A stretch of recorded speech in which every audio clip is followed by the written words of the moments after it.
Perempuan itu memperhatikan bahwa seorang pelanggan hanya memakan isi pangsit dan meninggalkan kulitnya. Ia segera mendekat untuk menanyakan alasannya. Barulah ia tahu bahwa orang setempat tidak suka kulit pangsit yang tebal, sedangkan pangsit buatannya mengikuti gaya kampung halamannya. Perempuan itu mengingat saran pelanggan tersebut. Saat pulang, ia mulai memperbaiki kulit pangsitnya. Ia menggilingnya semakin tipis hingga cahaya lilin bisa menembusnya. Namun ketika ia membuka lapaknya lagi, tetap tidak ada yang mau membeli pangsitnya. Lapak lain ramai pembeli, hanya miliknya yang sepi. Walaupun ia sudah berteriak memanggil pelanggan, tidak ada yang berhasil.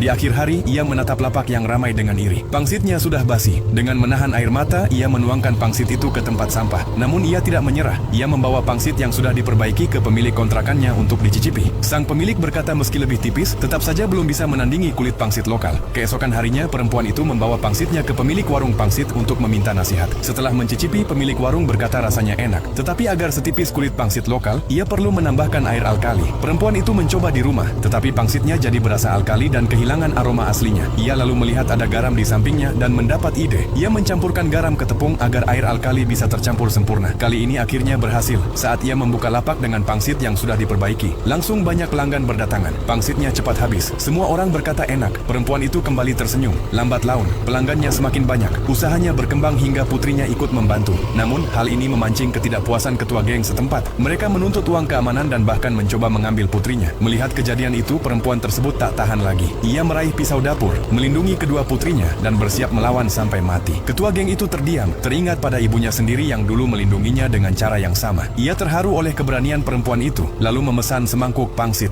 Meski enggan, perempuan itu tetap melayaninya. Setelah makan, ketua geng sangat puas dan bahkan memesan untuk semua anak buahnya. Ia tidak lagi mengganggunya, membayar pangsit, bahkan menurunkan biaya keamanan. Ia juga memesan 500 pangsit sekaligus. Masalah perempuan itu akhirnya selesai. Bahkan ia mendapat pelanggan besar malam itu. Setelah makan, ada pelanggan yang minta pangsit mentah untuk dibawa pulang. Perempuan itu terkejut dan bertanya apakah tidak akan basi semalaman. Lelaki itu berkata ia punya kulkas di rumah, bisa dibekukan agar tetap segar dan dimasak kapan saja. Ide ini membuka wawasan perempuan itu. Mulai hari itu, ia tidak hanya menjual pangsit matang, tapi juga menjual pangsit beku dalam kemasan. Usahanya semakin maju, pelanggan mengantre di depan lapaknya. Akhirnya, ia membuka pabrik dan mempekerjakan pekerja untuk membantu membuat pangsit. Pada akhirnya, pangsit buatannya tidak hanya terkenal di dalam negeri, tapi juga sampai ke luar negeri sehingga orang di seluruh dunia bisa menikmatinya.